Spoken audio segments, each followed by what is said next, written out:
English నేర్చుకోవడం, అనర్గళంగా మాట్లాడడం మీ కల? వెంటనే కాల్ చేసి క్లాసెస్‌కి రిజిస్టర్ అవ్వండి. నమస్తే సార్. నమస్తే.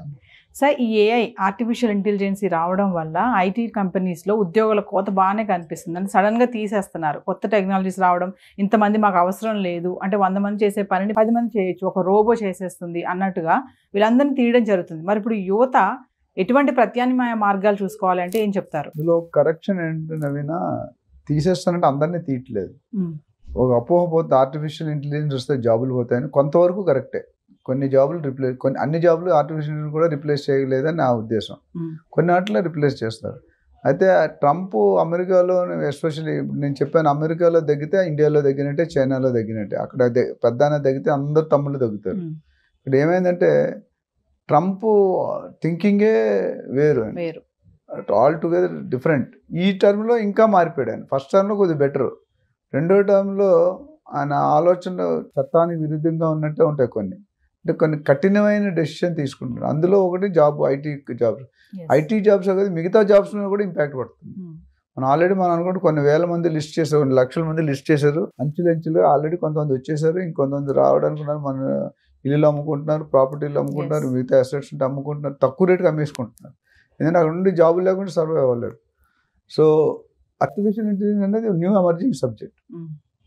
మార్కెట్లో ఫ్యూచర్లో it is going to play lot of data science కానీ, డేటా అనలిస్ట్ కానీ, ఈ ఆర్టిఫిషియల్ ఇంటెలిజెన్స్ కానీ, సైబర్ సెక్యూరిటీ ఇవన్నీ కూడా పెద్ద రోల్ ప్లే చేస్తారు. అయితే ఎవరిని తీసేస్తారనేది క్వశ్చన్. అందరినీ తీయడానికి అవకాశం లేదు, ఎందుకంటే ఆల్రెడీ సిటిజన్షిప్ ఉందనుకున్నాను. ఎట్లా తీస్తారు? ఎవరైతే గత 8-10 సంవత్సరాలు వెళ్ళి మ్యాక్సిమం వీక్గా వెళ్ళారో, సబ్జెక్ట్ లేకుండా, ప్రోటోకాల్ లేకుండా, ప్రొసీజర్ లేకుండా, డివేట్ చేసుకొని, మ్యానిపులేట్ చేసుకొని, మేనేజ్ చేసుకొని వెళ్ళారో వాళ్ళకి ఇబ్బంది. సో వాళ్ళకి ప్రత్యామ్నాయం ఇంకేం లేదు. పెద్ద పెద్ద కంపెనీస్ కూడా సడన్ గా వాళ్ళని తీసేస్తున్నారు కదా సార్. మరి అలాంటి వాళ్ళు ఇప్పుడు ఏం చూసుకోవాలంటారు? అంటే వాళ్ళకి వేరే ఏమన్నా ఉన్నాయా మార్గాలు? మరి మార్గాలు అంటే ఇప్పుడు మీకు ఎలా చెప్పండి, జాబ్స్ అనేది దొరకడం కష్టం అండి. Government jobs ruled out. వాళ్ళు ఫెడరల్ వాళ్ళకి అంటే గవర్నమెంట్ ఎంప్లాయీస్కి బైఅవుట్ స్కీమ్ పెట్టారు. ప్రైవేట్ వాళ్ళకి అంతే కమిట్మెంట్ ఉండదు. 1-2 నెలలు ఇచ్చి నోటీస్ పెట్టి తీసేస్తారు. అయితే వాళ్ళు ఎవరైతే బయటకు వచ్చేస్తారో either they have to become an entrepreneur వాళ్ళకున్న ఫీల్డ్లో, లేదా వేరే సెగ్మెంట్ షిఫ్ట్ అవ్వాలి. వేరే సెగ్మెంట్ షిఫ్ట్ అయితే స్టార్టప్స్. ఎందుకంటే ఇప్పుడు స్టార్టప్కి మంచి బూస్ట్ ఇస్తుంది ఇండియా. స్టార్టప్ ఇండియా అని ఒక టైటిల్ నేమ్తో they are giving good support, funding కానీ. సో మన మేధస్సుని మనం ఒక దగ్గర జాబ్ చేసేపోదు, ఎవడైతే జాబ్ చేస్తున్నాడో వాడు బాస్ గోల్ కోసం వర్క్ చేస్తాడు. నీ లక్ష్యం ఉండదు, నువ్వు ఇంకెవడో లక్ష్యానికి నువ్వు పనిచేస్తున్నావు. అంటే కొంతమంది అంటున్నారు సార్, కంపెనీ ఓనర్స్ ఎవరైతే ఉంటారో, అంటే నాట్ ఇన్ అమెరికానే కాదు ఎక్కడైనా సరే, కంపెనీ ఓనర్స్ ఎవరైతే ఉంటారో వాళ్ళని జాబ్ చేసే వాళ్ళని మనుషుల్లా చూడట్లేదు, మెషిన్స్ లాగా చూస్తున్నారు అని అంటున్నారు. దానికి అంతే కదా. ఇప్పుడు కంపెనీ ఎవరైనా తీసారు, ఫస్ట్ హై టికెట్ని తీసేస్తారు సిఇఓ లెవెల్లో. ఒక సిఇఓ శాలరీ కూడా 100 మంది ఎంప్లాయీస్ ఉంటుంది, లేదా 50 మంది ఎంప్లాయీస్ ఉంటారు. ఇక్కడ 100 మంది తీసే బదులు ఒకరినిద్దరు పైన పీకితే సెట్ అయిపోతుంది ఒకటి. అట్లా మొత్తం తీసుకుంటూ పోతే సిస్టమ్ కంపెనీ దెబ్బతింటుంది.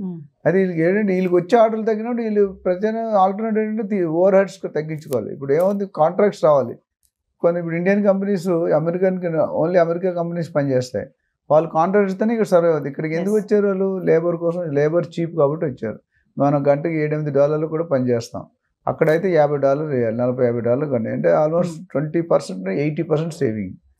అండ్ మన క్వాలిటీ యాక్యురసీ కూడా మన వాళ్ళు ఎస్పెషల్లీ ఇండియన్స్ బాగా చేస్తారు మిగతా వాళ్ళతో పోలిస్తే. కమిట్మెంట్ కానీ, కాన్ఫిడెన్స్ కానీ. ఇక్కడ ఏమవుతుందంటే ఐటీ కోత, ఎందుకంటే వాళ్ళకి బిజినెస్ లేనప్పుడు ఆ ఎఫెక్ట్ మనమే పడుతుంది. వాళ్ళకి గవర్నమెంట్ కూడా కాంట్రాక్ట్ రావట్లేదు. ఇవి ఐటీ ఏంటంటే పెద్ద పెద్ద, ఇప్పుడు ఇన్ఫోసిస్, TCS ఇవన్నీ అంటే పెద్ద పెద్ద $1 బిలియన్ ఉంటాయి. అది వాళ్ళకి రానివాడు వాళ్ళు ఎవరికి ఇస్తే ఎంతకాలం పోషిస్తారు మనల్ని? అందుకనే అక్కడ రెసిషన్ వచ్చిందంటే నాకు తెలిసి నెక్స్ట్ 1-2 years అక్కడ కూడా రెసిషన్ వస్తుంది. ఈ లెక్క మనం అన్ని ఎక్కడెక్కడ ఏరుకొని పిక్ అండ్ చూసి చెడుపుర్లు అని తెస్తే ఒకేసారి తీసినా కూడా కష్టమే కదా. ఆ సిస్టమ్ సెట్ కాదు. ఇప్పుడు ఆయన ఏమంటాడు, బయట వాళ్ళని పంపించేసి మన వాళ్ళు ఒక లీడర్స్ని పెట్టి ఒక టీమ్స్ డెవలప్ చేసుకుంటే ఏ సెక్షన్ అని చెప్తున్నాడు. చెప్పడం అంటే ఇండైరెక్ట్గా మనం పంపించేద్దామనే ఉద్దేశం. అది కూడా లీగల్ ఉన్న వాళ్ళు ఆయన ఏం టచ్ చేయట్లేదు. నాకు తెలిసిన మా ఫ్రెండ్స్ లీగల్లో ఉన్న వాళ్ళు ఎవడైతే టెంపరీ దొంగతనంగా వీసా లేకుండా ఉంటున్నారో, ఉద్యోగాలు లేకుండా ఉంటున్నారో, లేకపోతే రాంగ్ ఒక యూనివర్సిటీలో చదువుకొని ఇంకో యూరికి వెళ్ళి చేస్తున్నారు, వాళ్ళందరి మీద టార్చ్ పెట్టండి. ఈ డోజ్ అనేది అందులో ఒక పార్ట్. ఎందుకంటే అబ్జర్వర్స్ ఎనాలిసిస్ కొన్ని టీములు పెట్టాడు, పలానా ఐటీ శాఖ నువ్వు చూసుకో, ఈ శాఖ నువ్వు చూసుకో, మినిస్టర్ అట్లా ఇచ్చి they are finding out all the true చూపించి పంపించేస్తున్నారు. అంటే ఈ లే ఆఫ్స్ అనేవి మనం ఎప్పటి నుంచి చూస్తున్నాం కదా సార్, అంటే కొత్తగా ఇప్పుడు ఈ ఏఐ వల్లే జాబులు పోతున్నాయా అంటే ఏం చెప్తారు? ఏ వల్ల ఒక up to sudden portion it decide, నా 100% నేను ఏ అనుకోను. ఎందుకంటే ఏ వల్ల కొంతవరకు ఉన్నాయి. చాలామంది నేను ఒప్పుకోను, ఏ వచ్చినందుకు జాబ్స్ ఏం పోవండి, కొంత పర్సంటేజ్ రిప్లేస్ అవుతుంది. ఇప్పుడు నేను ఇప్పటికీ చెప్తాను, ఏ కొన్ని పనులు చేయలేదు, ఇప్పుడు కూడా కొన్ని పనులే చేయగలుగుతుంది. అందులో వీక్ సర్టిఫికేట్ లేని వాళ్ళు, ఇల్లీగల్ వాళ్ళని వెళ్ళిపోతున్నారు. రెగ్యులర్ టాలెంట్ వాళ్ళకి కూడా కావాలి కదా. ఇప్పుడు మనం తీసుకోవడం ఒక టాలెంట్ వాడిని, వాడు $50 ఇవ్వాలి గంటకి, మనకి $8 ఇస్తే ఆయన $50 ఎందుకు తీస్తున్నాడు? But if is not skilled person, if is not skilled, he doesn't have technical knowledge, doesn't have Python, doesn't have Java, ఇవన్నీ అవి లేని వాళ్ళు తీస్తున్నాడు. అందుకని మనం లాస్ట్ టైం చెప్పాం కదా, it's better not to go illegally to America. ఇప్పుడు ఒక 30 years బ్యాక్ అమెరికా మోజు ఉండేది అత్తగారికి. ఏంటంటే అల్లుడు అమెరికా అయితే 5 కోట్లు, అప్పట్లో మేము చదువుకున్నట్టు 50 లక్షలు కట్టినారు అప్పట్లో, అంటే 30 years బ్యాక్. అప్పుడు 50 లక్షలు అంటే కొన్ని కోట్లు. అది ఇప్పుడు అది లేదు, ఎందుకంటే ఇండియాలోనే అంత శాలరీస్ ఇస్తున్నారు. There are companies which are paying equal salaries to America, London. So అక్కడ ఏంటంటే చాలాసార్లు ఒక సినిమాలో బ్రహ్మానందం గారు బోర్డు పెట్టుకుంటాడు, MS. వాళ్ళ అత్తగారు ఏమంటారంటే, అమెరికా అల్లుడు కదా MS అనేది, మంచి కట్ట నుంచి పెళ్ళాడు. 2 సంవత్సరాల తర్వాత ఆవిడ అమెరికా వస్తుంది అల్లుడు ఇంటికి. వస్తే బెంచ్ కార్లు దిగుతాడు, మంచి బెంచ్, పెద్ద బెంచ్ దిగి హాస్పిటల్కి వెళ్తాడు. అత్తగారు అక్కడ రిసెప్షన్ ఉన్నాడు, లోనికి వెళ్ళి డ్రెస్ మార్చేస్తాడు, డ్రెస్ స్వీపర్ బకెట్ పట్టుకొని వస్తాడు. వచ్చి అత్తగారు ముందు చూస్తాడు, అదేంటి అల్లుడు నువ్వు MS బ్రహ్మానందం మెయిన్ స్వీపర్ అన్నాడు. MS అంటే వేరే మీనింగ్. అంత క్రేజీ ఉండేది. ఇప్పుడు ఆ క్రేజీనెస్, ఎందుకంటే అమెరికా వెళ్ళిన ఎవరు హ్యాపీగా లేరు. మా ఫ్రెండ్స్లో కొంతమంది చెప్తారు, ఎప్పుడు తీసేస్తాడో తెలియదు రా, దిన్న గండం రా, ఇక్కడ ఇవాళ ఉంటే ఇవాళ రేపు ఉంటుందా లేదు, పింక్ స్లిప్ అంటారు వాళ్ళు. సెక్యూరిటీ మాట్లాడే అవకాశం కూడా లేదు మేనేజర్తో. పింక్ స్లిప్ అంటే నీ సెటిల్మెంట్ ఇచ్చేస్తాను, నీ 2 నెలలు శాలరీ అంటే నువ్వు వెళ్ళిపో, మేనేజర్కి లేడు, తీసుకొని యూర్ అవుట్. సార్ ఐటీ రంగంలో ఇలాంటి ఉద్యోగాలు అంటే కోత ఉంది కదా, అంటే ఇది ఎప్పటి వరకు ఉంటుంది, అంటే ముందు కూడా ఇంకా ఎలా ఉంటుంది, మరి యువత ఎలాంటి నిర్ణయాలు తీసుకోవాలి? యువత అనేది ఫస్ట్ స్కిల్స్ నేర్చుకోవాలండి, థియరీ కాదు. ఇంజనీరింగ్ చేసిన తర్వాత జాబ్ వస్తుంది, ఎంటెక్ చేసిన, PhD చేసిన కూడా రోడ్డు మీద పడుతున్నారు. So until unless you have the background, you have the originality. GRE test రాయాలి, TOEFL టెస్ట్ రాయాలి, రకరకాల టెస్టులు, GMAT టెస్టులు రాసిన తర్వాత ప్రాక్టికల్ ఓరియంటేషన్కి వెళ్ళాలి. వాళ్ళు లైఫ్లో సక్సెస్ అవ్వాలంటే, మనం స్కూల్లో చదువుకుంది, కాలేజ్ ఆఫీస్లో వాడమండి. మీరు వాడుతున్నారు, మీరు చదువుకుంది ఇక్కడ బాస్ ఏం చెప్తే చేయాలి, మీకు ఇష్టం ఉన్నా కష్టం ఉన్నా, అక్కడ కూడా అదే పరిస్థితి. So but degree is something like eligibility, అంతేగాని దాని మాత్రం జాబ్స్ వస్తాయని కూడా భ్రమ.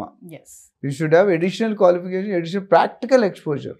అంటే వస్తున్నటువంటి కొత్త టెక్నాలజీని మనం అప్గ్రేడ్ చేసుకుంటే, టెక్నాలజీ వాడు ఇప్పుడు రియల్ ఎస్టేట్ టెక్నాలజీ వాడిపోతే దే ఆర్ అవుట్. ఏ డిపార్ట్మెంట్ అయినా ఇప్పుడు కంప్యూటర్ వాడు, నేను ఇంకా మారోడే బిల్స్ ఇప్పుడు కూడా చేతితో రాస్తారు, వాళ్ళు నమ్మరు కంప్యూటర్ని. కంప్యూటర్ అంటే వాళ్ళు అందరూ అలా చేయలేరు కదా. ప్రపంచం మారుతుంటే మనం కూడా మారాలి, వాళ్ళు కూడా అది ఎక్స్పెక్ట్ చేస్తారు. ఇప్పుడు ఆఫీస్ చేత గవర్నమెంట్ ఆఫీస్ ఎట్టుంటే మనకు తెలుసు, డస్ట్ పోస్ట్ ఆఫీస్ వెళ్తే వెళ్ళాం, మన ఎలర్జీ వస్తుంది. మనం ఎందుకు ఇస్తున్నారు? They want to show a difference, they want you to grow, they want work. Foreign companies work campaigns చాలా వాల్యూ ఇస్తారు. మీరు గచ్చిబౌలి ఫైనాన్స్ ఇండస్ట్రీ ఆఫీసులు చూడండి, ఇంద్రభవనాల్లో ఉంటాయి. దాన్ని వర్క్ చేసేటప్పుడు మనకి ఆ కంఫర్ట్ జోన్ ఇవ్వాలి. ఇంకా మన కల్చర్ మారుతున్నాం ఇక్కడ.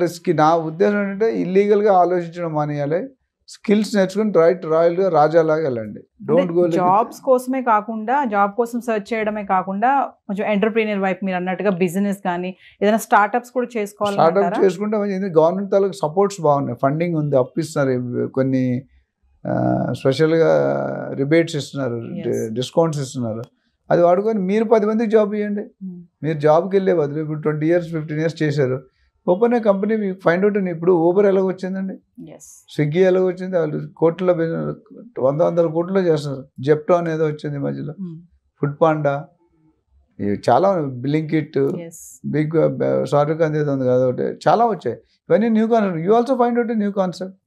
డెఫినెట్గా మార్కెట్లో బోల్డ్ ఇంకా ఆటోమేషన్ కావాల్సి చాలా ఉన్నాయి. టెక్నాలజీని మనం అప్గ్రేడ్ చేసుకుంటూ వెళ్తే we have to think lot ఉంది. మీరు ఒకరి మీద డిపెండ్ అవ్వగలి. గవర్నమెంట్ జాబ్ ఇచ్చినా ఎదుగు బతుకు ఉంటుందండి. ఇప్పుడు ఒక IAS ఆఫీసర్ ఎంత అండి, 80,000 స్టార్ట్ 90,000 శాలరీ. IAS అవ్వాలంటే ఎంత కష్టపడాలి? ఇందులో 25% పెడితే మంచి బిజినెస్ పెట్టి నిజాయితీగా హానెస్ట్గా టర్న్ చేస్తే they break the records. Yes, thank you sir.